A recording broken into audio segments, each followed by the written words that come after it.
우리가 지금 말라기서를 보고 있는데요. 하나님께서 이 말라기 선지자를 통해서 이스라엘 백성들을 책망하셨어요. 근데 크게 두 가지 이유로, 물론 더 깊은 원인이 있지만은 두 가지 이유로 책망을 하셨는데, 이들이 이제 영적인 실패가 두 가지로 나타나는 거예요. 첫 번째 실패가 뭐냐면 제사를 자기들 마음대로 드린다는 거예요. 자기들 하고 싶은 대로 하는 거죠. 그러니까 요즘으로 치면 이제 예배인데, 예배를 하나님을 진정으로 경외하고 하나님께 영광을 돌리는 그런 예배가 아니라 자기 만족, 뭐냐면 나는 하나님 앞에 예배를 드려 하는 이런 자기 만족을 위해서 예배를 드리는 거예요. 그러니까 예배를 받으시는 분이 하나님이니까 그분께 대한 그 경외심과 겸손함으로 예배를 드리는 것이 아니라 그냥 형식만 채워서 때우는 예배를 드린 거예요. 그래서 이제 여기에 대해서도 그 백성들과 제사장들을 다 책망하세요. 백성은 백성대로 저는 것, 흠 있는 것, 병든 것, 이런 제물을 갖다가 제사를 드리는 거는 니네가 진짜로 나를 공경하는 마음으로 드리는 거냐 하고 책망을 하시고, 또 제사장과 레위인들에게는 너희는 백성들이 잘못하면 잘못하는 것을 바로잡아서 하나님 앞에 올바르게 예배를 드릴 수 있도록 바로잡아야 되는데 그런 일은 안 하고 그냥 백성들하고 부안해동해서 같이 그 공범이 돼서 제사가 망가지고 무너지는 것을 그냥 방치하고 있다. 이것은 굉장히 큰 잘못이다 하는 것을 이제 2장 앞부분에서 책망을 하고 계시는 겁니다. 그리고 이제 이스라엘 백성들의 영적인 실패가 또 뭘로 나타나냐면 결혼과 가정에 무너지는 것으로 나타나는 거예요. 이게 굉장히 중요한 성경의 테마가 됩니다. 하나님과 이스라엘 백성들의 관계는 마치 부부 관계와 같다는 거예요. 그래서 하나님이 신랑이 되시고 이스라엘 백성들이 신부가 되는 거예요. 그 이제 신약에 오면 누가 신랑이 되시죠? 예수님이 신랑이 되시고 우리는 신부와 같은 존재가 되는 거예요. 그래서 마지막에 이제 예수님이 두 번째 오셔서 이 모든 이제 세상을 정리하시고 난 다음에 혼인잔치, 어린 양 혼인잔치를 벌이는 것으로 계시록에 나오잖아요. 그 이유가 뭐냐면 바로 이렇게 하나님과 그 백성 간의 관계가 마치 그 사랑하는 남녀가 드디어 결혼을 해서 한 가정을 이루는 것과 같은 그런 모습으로 정리가 된다고 하는 것을 결혼을 통해서 보여주는 겁니다. 그걸 예시를 하는 거예요. 알아듣기 쉽게. 예수님과 내가 신랑과 신부가 되어서 아름다운 가정을 이루어 하나님 앞에 영광을 돌리며 살아가는 것과 같은 그런 친밀한 관계 형성을 하나님이 의도하고 계시고, 그렇게 하나님은 기대하시고 이스라엘 백성들에게 그것을 요구하시는데, 하나님과 맺은 이 언약을 내팽개치고 자기 하고 싶은 대로, 그래서 이 새 각시를 얻어서 내 마음대로 쾌락을 누리며 살아가는 이 이스라엘 백성들에게 하나님이 책망하시는 거예요. 그것 때문에 책망하시는 거예요. 그래서 마치 안 믿는 그 이방 여인을 맞아들이는 것은 하나님과의 언약을 배반한 배교 행위와 같다라고 하는 관점에서 이런 책망이 나오게 되는 겁니다. 오늘 우리가 그런 점에서 여러분들에게 제가 한 세 가지 요점을 정리해서 말씀을 드리려고 합니다. 첫째로, 신앙, 즉 하나님에 대한 이 신실함이 흐트러질 때 가장 대표적으로 나타나는 현상이 뭐냐? 가정이 영적으로 흐트러지게 된다는 것입니다. 가정이 혼탁하게 돼요. 우리가 지금 이 사회가 흘러가는 것을 보면 그걸 알 수가 있죠. 가정이 혼탁하게 돼요. 그래서 이혼이 성행하게 되고 혼자서 살게 되고 자녀를 낳지 않게 되고 하는 이런 우리가 수천 년 수만 년 동안 인류가 그 하나님의 은혜 가운데서 지탱해온 이 가정이라고 하는 제도, 이게 흐트러지게 되는 거예요. 자, 그 현상을 우리가 보게 되는데 에스라 한번 가보십시다. 성경 역사에서도 많이 보게 됩니다. 에스라서는 구약 722페이지, 3페이지에 있습니다. 구약 722, 723.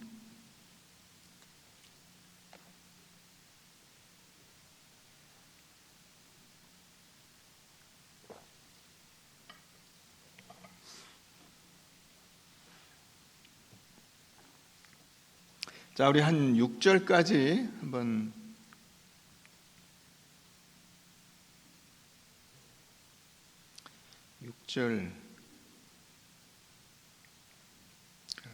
같이 교독하십시다. 한 절씩 나눠 읽겠습니다. 이 일 후에 방백들이 내게 나와 이르되 이스라엘 백성과 제사장들과 레위 사람들이 이 땅 백성들에게서 떠나지 아니하고 가나안 사람들과 헷 사람들과 브리스 사람들과 여부스 사람들과 암몬 사람들과 모압 사람들과 애굽 사람들과 아모리 사람들의 가증한 일을 행하여 그들의 딸을 맞이하여 아내와 며느리로 삼아 거룩한 자손이 그 지방 사람들과 서로 섞이게 하는데 방백들과 고관들이 이 죄에 더욱 으뜸이 되었다 하는지라. 내가 이 일을 듣고 속옷과 겉옷을 찢고 머리털과 수염을 뜯으며 기가 막혀 앉으니 이에 이스라엘의 하나님의 말씀으로 말미암아 떠는 자가 사로잡혔던 이 사람들의 죄 때문에 다 내게로 모여오더라. 내가 저녁 제사 드릴 때까지 기가 막혀 앉았더니 저녁 제사를 드릴 때에 내가 근심 중에 일어나서 속옷과 겉옷을 찢은 채 무릎을 꿇고 나의 하나님 여호와를 향하여 손을 들고 말하기를 나의 하나님이여 내가 부끄럽고 낯이 뜨거워서 감히 나의 하나님을 향하여 얼굴을 들지 못하오니 이는 우리 죄악이 많아 정수리에 넘치고 우리 허물이 커서 하늘에 미침이니이다. 아멘. 이스라엘 백성들이 나라가 망한 이유가 뭐냐면 이제 사실 그 뒤에 7절 이하의 그 원인이 나와요. 하나님 앞에 범죄해서 가서 노예로 잡혀서 이렇게 외국 땅에 뭐 이민을 간 게 아니에요. 노예로 잡혀간 겁니다. 가서 노예 생활을 하다가 돌아왔는데 돌아와서도 여전히 그 죄를 버리지 못하고 이방인들을 떠나지 못한 채로 거기서 가나안 사람, 헷 사람, 브리스 사람, 여부스 사람, 암몬 사람, 모압 사람, 애굽 사람, 아모리 사람, 그러니까 그 인근 지역에 있는 모든 민족하고 다 통혼을 하는 거예요. 중국 사람, 필리핀 사람, 캄보디아 사람, 뭐 어디 라오스 사람 다 이런 전부 다 그 사람들하고 다 통혼을 하는 거예요. 그런데 거기에 누가 앞장서냐면 제사장과 레위인과 또 지도자들이 앞장을 서는 거예요. 그러니까 그 밑에는 볼 것도 없는 거예요.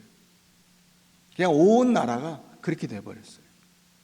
거기에 대해서 에스라가 하나님의 말씀을 가르치고 그래서 그들이 말씀대로 돌아올 것을 이제 약속하는 그런 그 과정을 지금 가고 있는데 백성들이 그렇게 약속했으면서도 실제로는 가정이 이미 그렇게 무너져 버려서 하나님의 말씀이 실현될 수 없는 그런 가정들을 꾸리고 있다라는 거예요. 자, 그래서 그 다음에 이제 10절 이하에 가보면 그들에게 에스라가 이것을 명확히 선포하고 있습니다. 우리 하나님이요 이렇게 하신 후에도 우리가 주의 계명을 저버렸어. 이렇게 하시는 거는 뭐냐면 포로로 잡혀갔다 돌아와서 이게 이제 처벌을 받고 그렇게 하면 안 돼라고 하나님이 하셨음에도 불구하고 그 후에도 우리가 주의 계명을 저버렸사오니 이제 무슨 말씀을 하오리까? 전에 주께서 주의 종 선지자들에게 명령하여 이르시되 너희가 가서 얻으려 하는 땅은 더러운 땅이니 이는 이방 백성들이 더럽고 가증한 일을 행하여 이 끝에서 저 끝까지 그 더러움으로 채웠음이라. 그런즉 너희 여자들을 그들의 아들들에게 주지 말고 그들의 딸들을 너희 아들들을 위하여 데려오지 말며 그들을 위하여 평화와 행복을 영원히 구하지 말라. 그리하면 너희가 왕성하여 그 땅의 아름다운 것을 먹으며 그 땅을 자손에게 물려주어 영원한 유산으로 물려주게 되리라 하셨나이다. 우리의 악한 행실과 큰 죄로 말미암아 이 모든 일을 당하였사오나 우리 하나님이 우리 죄악보다 형벌을 가볍게 하시고 이만큼 백성을 남겨주셨사오니 이제 이후에 계속 이 명을 어기면 안 되지 않겠습니까? 하고 지금 말씀을 선포하고 있는 겁니다. 그래서 이제 이방인 그 배우자들을 다 내보내게 됩니다. 이 10장 2절 이하로 가보십시다. 자, 10장 2절부터 우리 10절 9절까지 한번 읽으십시다. 예. 자, 9절까지 한 절씩 교도하겠습니다. 엘람 자손 중 여이엘의 아들 스가냐가 에스라에게 이르되 우리가 우리 하나님께 범죄하여 이 땅 이방 여자들을 맞이하여 아내로 삼았으나 이스라엘에게 아직도 소망이 있나니 곧 내 주의 교훈을 따르며 우리 하나님의 명령을 따르며 준행하는 자의 가르침을 따라 이 모든 아내와 그들의 소생을 다 내보내기로 우리 하나님과 언약을 세우고 율법대로 행할 것이라. 이는 당신이 주장할 일이니 일어나소서 우리가 도우리니 힘써 행하소서 하니라.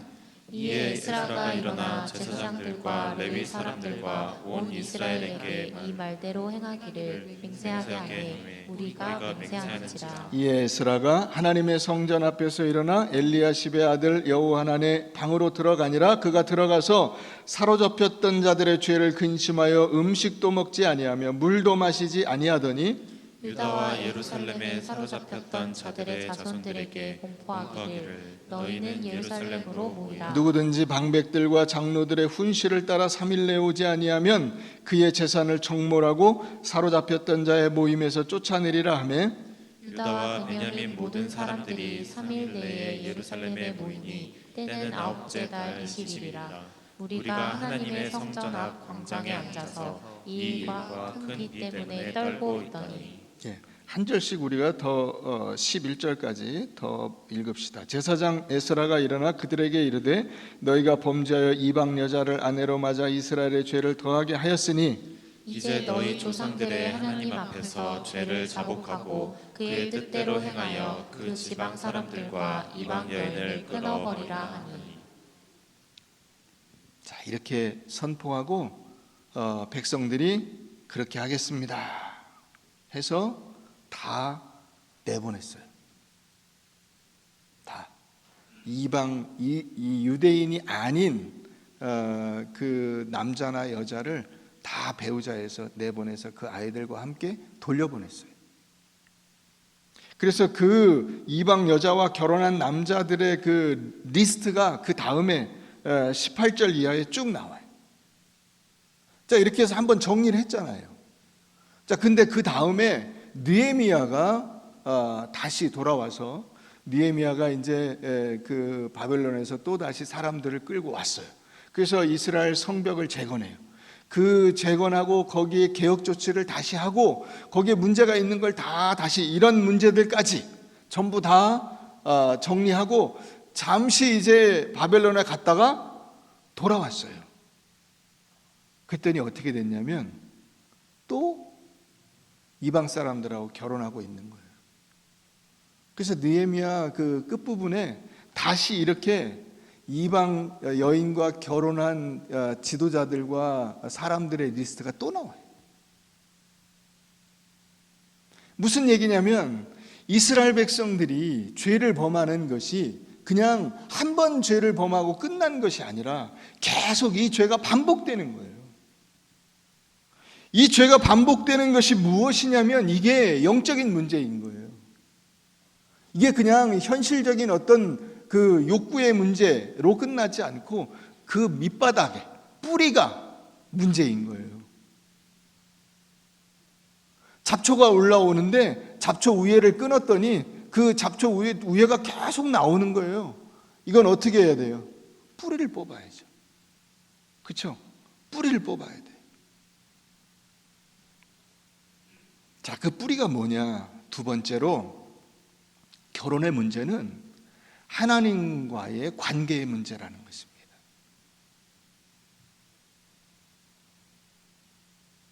가정의 문제는 하나님 안에서 언약의 관계의 문제라는 것입니다. 말라기에는 세 가지 언약이 나와요. 하나는 그들의 조상들과의 언약이 나와요. 아브라함의 하나님, 이삭의 하나님, 야곱의 하나님. 그래서 이 아브라함과 그 맺으신 언약, 이삭과 맺으신 언약, 야곱과 맺으신 언약, 유다와 맺으신 언약, 이 언약을 통해서 이스라엘 공동체가 형성이 되고 그 약속대로 이스라엘 백성들이 애굽에서 나와서 가나안 땅에 정착하게 되고 거기에 나라를 형성하게 되고 거기에 메시아가 나와서 그 메시아가 온 세계 모든 만민들을 이롭게 하고 그들을 하나님 앞으로 이끌어낼 것이다 하는 것이 이 이스라엘 백성들의 조상들과 맺은 언약이에요. 자, 그 언약 다음에 나오는 것이 레위 언약이 나와요. 레위 언약은 뭐냐면 그 이스라엘 백성들이 형성이 됐는데 이 형성된 백성들이 거룩하게 유지가 되어야 되잖아요. 여러분들이 예수 믿었는데 예수 믿은 그 처음 그 신앙과 믿음을 잘 유지해서 하나님 앞에서 신실한 백성으로 살아내야 되잖아요. 그게 레위 언약이에요. 그리고 그 언약의 본질이 뭐냐? 세 번째가 이 결혼의 언약이 나와요. 우리가 다시 본문으로 돌아가서 보면 거기 이 언약을 욕되게 하고 하나님의 언약을 깨버린 이스라엘 백성들의 책망이 나오거든요. 예를 들어서 10절에 보면 우리는 한 아버지에게서 아버지를 가지지 않았느냐, 한 아버지가 지으신 바가 아니냐. 그런데 왜 형제에게 자매에게 거짓된 행위를 해서 이 언약을 욕되게 하냐 하는 책망이 나옵니다. 그게 뭐냐면 이스라엘 백성들이 결혼 제도를 자기들의 욕심을 채우는 도구로 써버리는 거예요.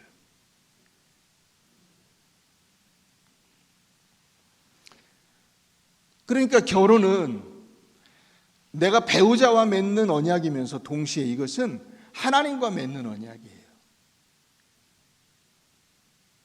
하나님이 그 결혼하는 두 당사자의 보증인이 되시고 증인이 되시는 거예요. 그래서 여러분들의 가정은 단순히 남자와 여자, 이 남편과 아내가 살아가는 그런 이 조그만 공간이 아니라 거기에 하나님과 함께 동행하는 공동체가 되는 거예요. 거기에는 남편과 아내만 있는 것이 아니라 거기에 하나님이 계신 거예요. 하나님이 그 안에 계시기 때문에 그 하나님 안에서 여러분들이 남편으로서 아내로서 그 역할을 감당하고 서로 행복하게 사는 거예요. 그런데 이것을 이스라엘 백성들이 어떻게 써먹냐? 자기 욕심을 채우는 도구로 써먹는 거예요. 그래서 이 이스라엘은 결혼할 수 있는 연령이 보통 언제쯤부터였냐면요, 이 당시에 한 13살 정도부터였어요. 그래서 15살쯤 되면 거의 대부분 결혼하고 늦어도 10대 후반이 되면 대부분 다 결혼을 했어요. 그런데 이렇게 결혼해서 어려서 맞이한 아내라고 하는 단어가 이런 뜻이에요. 일찍부터 결혼을 해서 살다 보니까 누가 있어요? 예쁜 외국 여자가 있는 거야. 이 여자를 맞이하고 싶은 거야. 이제 아내에 대한 그 신비감이나 재미가 하나도 없어요. 마음이 하나도 떨리지 않아. 봐도 이게 살이 닿아도 내 살인지 네 살인지 알 수가 없어. 가족끼리 그러는 게 아니야 이러면서 살아. 그런데 외국 여자를 보니까 너무 예쁜 거예요. 그래서 이 자기 어렸을 때 얻은 이 아내를 내쫓고 새 여자를 맞이하는 거예요. 그게 수많은 가정에서 일어난 일들이에요. 그래서 15절 끝에 보면 나오죠. 어려서 맞이한 아내에게 거짓을 행하지 말라. 그리고 16절에 보면 이스라엘의 하나님 여호와가 이르노니 나는 이혼하는 것과 옷으로 학대를 가리는 자를 미워하노라. 아내를 때려서 그 옷 안에 상처가 나고 멍이 들고 막 이렇게 된 거예요. 그걸 옷으로 가리는 그 상태로 13절 가보면 이렇게 나오죠. 너희가 이런 일도 행하나니 곧 눈물과 울음과 탄식으로 여호와의 제단을 가리게 하는도다. 아내가 하나님 앞에 나와서 제사를 드리는데 막 대성통곡을 하며 제사를 드리는 거예요. 왜? 남편에게 맞고 학대를 당하고 자기가 억울하게 쫓겨나게 된 거예요. 그러니까 울죠. 이런 일을 행하면서 어떻게 제사를 드리면 내가 그걸 받으리라고 생각을 하냐 하는 책망이 바로 오늘 본문의 내용이에요.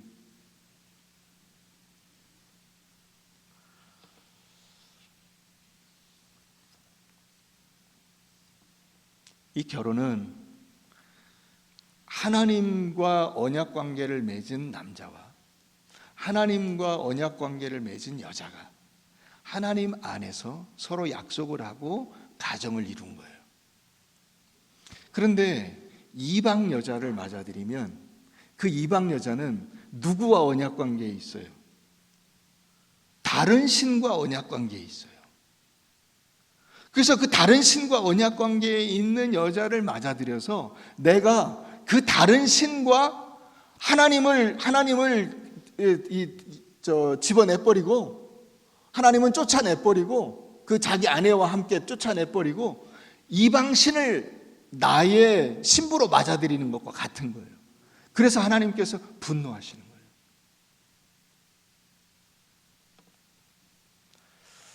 여러분, 우리의 삶 속에서 우리가 결혼 생활을 한다는 것이 어떤 의미인가를 옛날에는 여러분들이 모르셨을 수가 있어요. 그러나 예수를 믿고 난 다음에는 이것을 바르게 깨달아야 돼요. 여러분, 그렇기 때문에 여러분들의 아내, 여러분들의 남편들에게 공을 들이세요.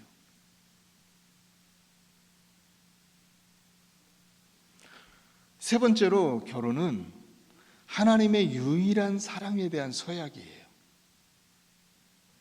한번 따라해 보세요. 결혼은 하나님의 사랑에 대한 서약이다. 근데 하나님이 이 이스라엘 백성들처럼 너도 사랑하고 너도 사랑하고 너도 사랑하고 다 We are the world, 다 아무나 다 와라, 내가 아무나, 이런 하나님이 아니라 나는 너만 사랑해. 나는 너에게 모든 것을 다 줘. 결혼의 원리와 똑같아요. 남편과 아내가 서로 다른 사람을 쳐다볼 수 없잖아요. 유일한 사랑, 그 유일한 사랑이 하나님과 우리 사이의 사랑인 거예요. 그래서 그 유일한 사랑을 가지고 서로를 만나는 거예요. 서로를 아끼고 서로에게 모든 것을 쏟아붓는 거예요. 여러분, 우리가 본문에 가면 15절 있어요. 말라기 2장 15절. 이게 성경의 굉장히 난해 구절 가운데 하나예요. 자, 15절 한번 읽어보십시다. 시작.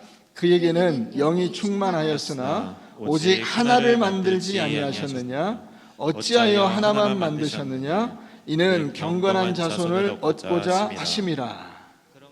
그러므로 자, 그에게는 영이 충만해서 하나님은 아무거나 다 하실 수 있어요. 어떤 일이든 하나님이 못하실 일이 없어요. 그러니까 남자를 만드시고 여자를 만드시는 것도 여러 명을 만드실 수 있었어요. 처음에 꼭 아담 하나만 만들 필요는 없잖아요. 그렇지 않아요? 아담 같은 그런 남자를 한 10명쯤 만들고 100명쯤 만들고, 하와 같은 여자를 뭐 갈빗대 여기 뭐 꼭 10개만 있어야 돼요? 100개 1000개 있는 데서 한 100개쯤 만들어가지고 빼가지고 이 하와 같은 여자도 한 100명쯤 만들 수 있잖아요. 그런데 하나님이 왜 아담을 만들고 하와를 만들고 딱 한 명씩만 만들어서 그 한 명씩이 같이 결합해서 가정을 이루고 서로를 아끼며 살도록 했는가 하는 거예요. 그게 하나님의 분신이에요. 그 하나님의 형상이라는 말이 그런 뜻이에요. 우리의 형상을 따라 사람을 만드시는 그 이유가 바로 거기에 있는 거예요. 하나님의 분신으로 한 사람 한 사람을 만들어서 이 한 사람 한 사람이 다시 경건한 하나님의 계보를 이어가는 또 다른 자손을 만들어내는 이 시스템을 하나님께서 계획하신 거예요. 그 언약의 대표자들로 여러분들을 쓰시는 겁니다. 그래서 하나님이 한 사람의 경건한 하나님의 자녀를 얻기 위해서 그 남자, 딴 남자가 아니에요. 바로 그 남자, 여러분들의 남편, 그리고 또 다른 한 사람, 바로 그 여자, 다른 여자가 아니에요. 세상에 수많은 여자가 아니고 바로 그 여자, 그 남자와 그 여자 둘이 한 가정을 이루게 만드신 겁니다. 그리고 여기에서 경건한 자손이 이어지게 되는 거예요. 그 계보를, 경건한 자손의 계보를 이어가게 만드신 겁니다. 그러니까 반드시 이 남자와 여자, 남편과 아내는 하나님과 언약 안에서 맺어진 신성하고 거룩한 결혼을 해야 되는 거예요.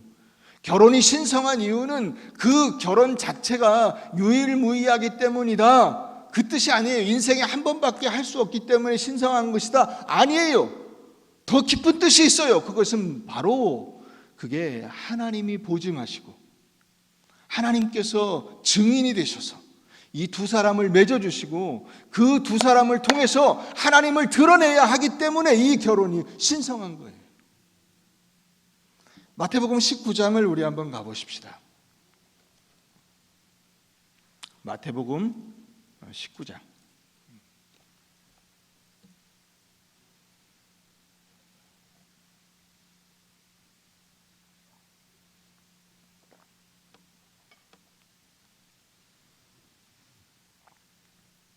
우리 3절부터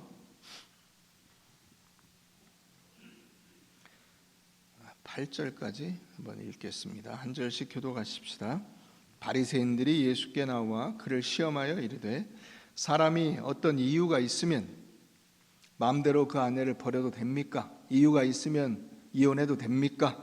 하고 묻습니다. 그 아내를 버리는 것이 옳으니까? 예수께서 대답하여 이르시되 사람을 지으시니까 본래 그들을 남자와 여자로 지으시고 말씀하시기를 그러므로 사람이 그 부모를 떠나서 아내에게 합하여 그 둘이 한 몸이 될지라 하신 것을 읽지 못하였느냐?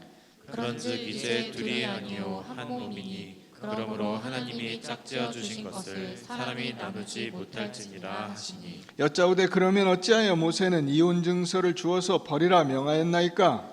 예수께서 이르시되 모세가 너희 마음의 완악함을 때문에 아내 버림을 허락하였거니와 본래는 그렇지 아니하니라. 율법에 이혼할 수 있는 규정이 있는 것은 인간의 완악함 때문에 주신 것이지 부득이하여 그것을 그냥 하나님이 묵인하시는 것이지 그게 원래 하나님의 의도가 아니라는 겁니다. 하나님의 의도는 하나님이 짝지어 주신 것이기 때문에 사람이 하나님 역할을 하고 자기가 하나님인 것처럼 제 마음대로 결혼을 이랬다 저랬다 할 수 없는 것이다. 그것이 하나님의 의도입니다. 여러분, 죄의 뿌리가 뭐냐 했을 때 결혼에 있어서도 죄의 뿌리가 뭡니까?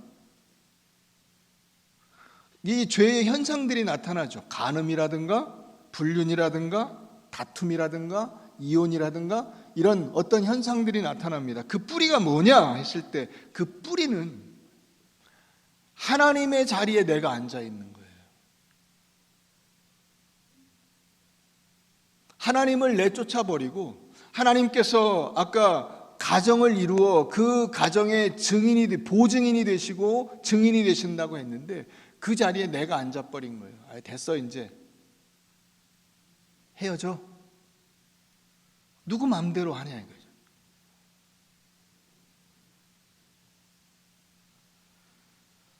그래서 하나님이 짝지어 주신 배우자를 버리는 것이 내가 하나님이 됐기 때문에 가능한 일이 되는 거예요. 내 마음대로 할 수 있는 일이지. 그거 내 마음대로 못합니까? 라고 말하는 말이 바로 그 말이에요. 한번 결혼하면 절대로 이혼을 못합니까? 그 말이 그 말이에요. 특히 그것이 이방인과의 통혼, 그리고 온전한 결혼을 해체하는 그와 같은 방법으로 나타나는 것은 이 경건한 자손의 계보를 끊어버리는 일이기 때문에 불가한 일이라고 하는 것이 성경의 관점이에요.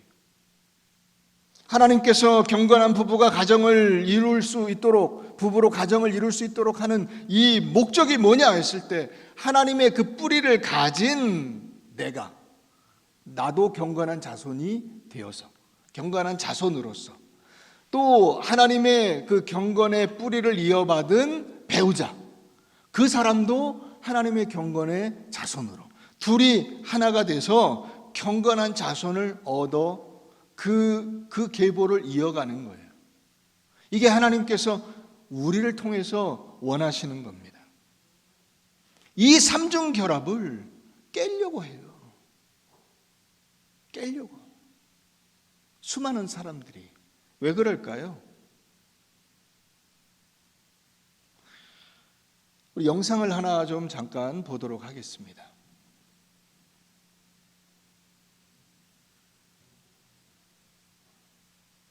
설교자들이 법정 싸움을 하게 되는 일이 벌어지고 있습니다.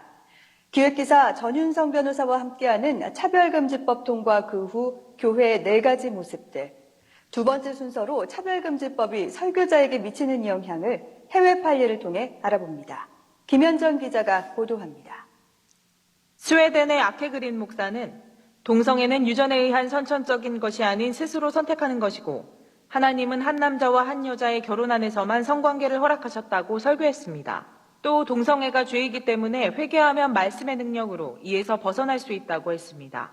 이 설교로 인해 아케그린 목사는 고소를 당했고 성경을 인용해 동성애자에 대한 증오를 나타내는 것은 위법 행위라며 증오 표현 금지법을 근거로 징역 1개월의 실형을 선고받았습니다.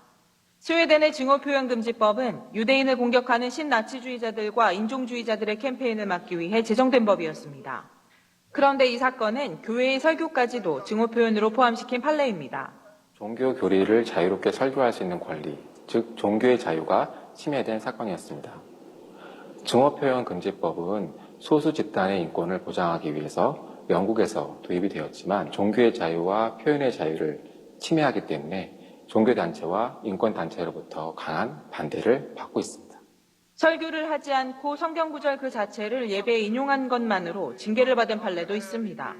영국 HMP 교도소의 베리트레이 홈 목사는 지난해 남색이라는 표현이 들어있는 고린도전서 6장 9절과 10절을 예배 인도시에 인용했다가 징계 조치를 받았습니다. 베리트레이 홈 목사는 종교 또는 신앙에 의한 차별을 근거로 소송을 제기했으나 1심과 항소심에서 모두 패소했습니다. 캐나다 대법원도 2013년 고린도전서 6장 9절이 적힌 유인물을 배포한 것을 증오 표현 범죄로 규정하고 7,500달러의 손해배상비와 수십만 달러의 인권위원회 소송 비용을 지불하라고 명령했습니다. 차별금지법이 시행이 되면 헌법에서 보장하고 있는 종교의 자유와 정면으로 충돌하는 일들이 발생하게 됩니다. 많은 나라에서 소송을 제기하고 있지만 종교가 성적 지향에 비해 밀리는 상황이 발생하고 있습니다. 실제로 2015년 4월부터 2016년 3월까지 1년 동안 영국에서 동성애와 트랜스젠더 관련 증오 표현 범죄로 처벌된 건수는 3,700여 건에 달했다는 영국 내무부의 통계가 있습니다. 실제 법 적용에서는 성적 지향으로 인한 차별금지가 종교로 인한 차별금지보다 더 우선시되는 상황이 이루어지고 있습니다. 차별금지를 목적으로 제정된 차별금지법이 오히려 차별을 야기하는 모순을 드러내고 있는 것입니다. 왜 많은 교회와 목사님들이 이 법을 제정하는 것을 반대하는가 하는 걸 여러분들이 잘 아셔야 됩니다. 원래 이게 문구는 다 그럴듯해요. 근데 적용을 어떻게 하느냐 하는 것이 문제가 됩니다. 근데 실제로 이제 법이 제정되고 나면 적용을 저렇게 한다는 거예요. 원래 나치에 대해서 그런 그 표현을 하거나 나치적인 극우적인 표현을 하거나 다른 사람들을 그 인종적인 차별을 하지 못하도록 만든 법인데 실제 적용은 무엇에 적용이 됐다 그랬어요? 동성애에 대해서. 이게 문제인 거예요. 여러분 지금 교회가 동성애나 혹은 다른 어떤 것에 대해서 반대하고 있는 거 아무것도 없어요. 다 하려면 할 수 있어요. 문제가 없잖아요. 심지어는 퀴어 축제도 할 수 있잖아요. 근데 거기에 대해서 비판도 하지 못하게 입에 재갈을 물리려고 하는 거예요. 동성애, 동성혼 이런 것들이 마치 그 인권을 옹호하는 것이냐 그 주장하는 사람들이 많고 기독교인이라 자처하는 사람들 중에도 이것을 옹호하는 사람들이 수두룩하지만은 그러나 여러분 그것이 성경에 비추어 보아서 과연 바람직한 것이냐? 그건 여러분들이 답을 알고 있을 거예요. 동성애와 동성혼은 결국 경건한 자손을 끊어지게 하고 건강한 가정을 무너뜨리는 것입니다. 이 가정이 부부가 하나님의 언약 안에서 어떤 의미를 가지는가 하는 것을 우리가 바르게 안다면 여러분들이 이 동성애나 혹은 그와 관련된 모든 행위에 대해서 무엇이 성경적이냐 하는 것을 올바르게 판단할 수 있으리라 생각이 듭니다. 여러분 그러므로 말씀을 우리가 정리했으면 좋겠습니다. 우리가 회개하고 다시 신앙의 원리로 돌아가야 될 것입니다. 여러분들이 결혼에 대해서 생각하고 있는 대부분의 가치관들은 거의 세상적인 가치관에서 온 것입니다. 성경적인 가치관을 가지고 판단하고 있지 않다고 생각됩니다. 그러므로 다시 우리가 결혼과 가정과 부부에 대해서 하나님이 어떻게 결혼을 보시고 가정을 보시고 부부 관계를 보시는가 하는 것을 우리가 잘 알아야 됩니다. 우리 교회는 작년부터 가정 예배를 강조해 왔고 작년부터 이 예배 영상 송출을 해왔습니다. 그런데 여러분 우리가 올해 초에 그것을 아마 여러분들이 금방 느끼셨을 거예요. 다른 교회에서 영상 예배 어떻게 하지? 했을 때 거의 대부분의 교회들이 굉장히 당황했어요. 실시간 예배 송출을 안 하고 있는 교회들이 거의 대부분이었기 때문에. 가정 예배도 마찬가지예요. 지금 이제 코로나 이후에 신앙생활 어떻게 할 거냐 하면 맨 먼저 나오는 얘기가 가정에서 가정 예배 드려야 됩니다. 그 얘기예요. 여러분 제가 여러분들에게 무언가를 제시하는 것은 그냥 괜히 혼자 이렇게 지나가다가 떠오른 생각을 가지고 하는 거 아닙니다.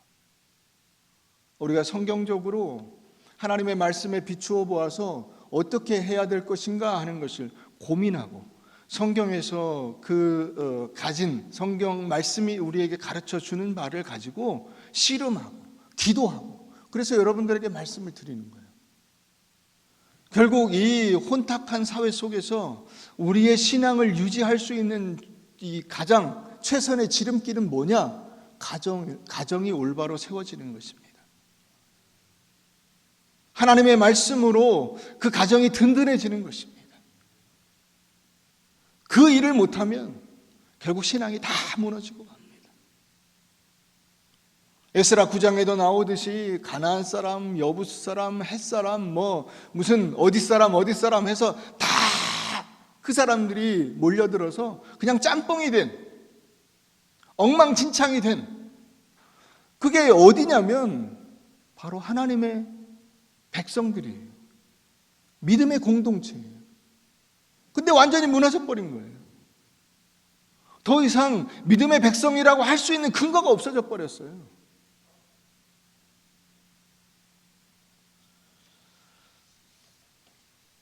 여러분 가정 예배로 하나님을 공경하고 하나님을 예배하는 그런 가정이 세워지기를 원하고 두 번째로 자녀들을 말씀으로 잘 양육하십시오.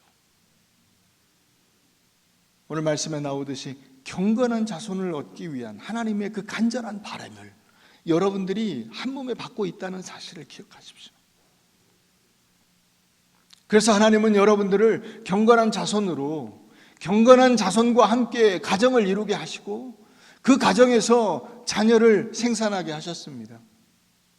그래서 여러분들 각자 한 사람 한 사람이 하나님의 경건한 자손이 되는 것과 동시에 여러분들의 자녀들을 하나님의 말씀 위에 든든히 선 믿음의 자녀로 만들어내야 하는 것입니다.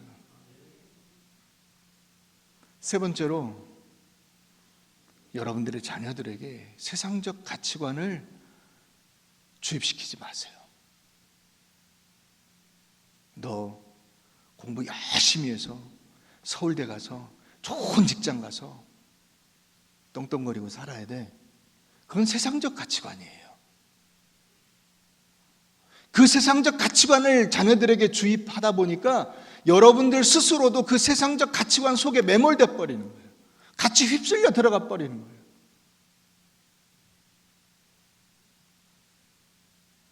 삶은 세상적으로 살면서 신앙을 내가 올바르게 지킬 수 있냐? 절대로 그렇게 될 수가 없어요.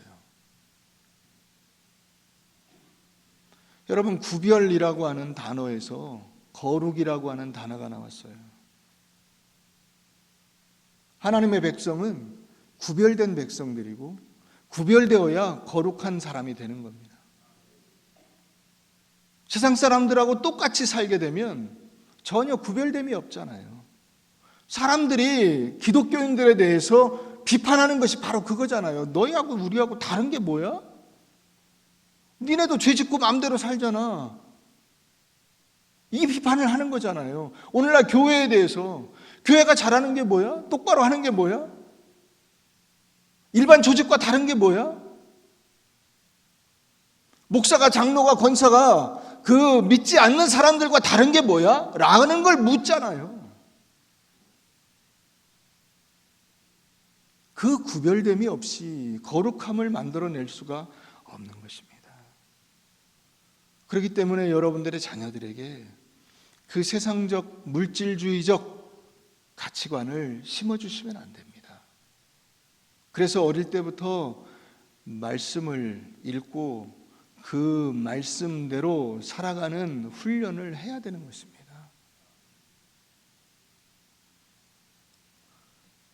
사랑하는 성도 여러분, 하나님이 주신 은사와 능력 안에서 내가 하나님의 경건한 자녀로 변화되고 나의 자녀들을 하나님의 경건한 자녀들로 계보를 이어갈 수 있도록 새롭게 결단하십시다.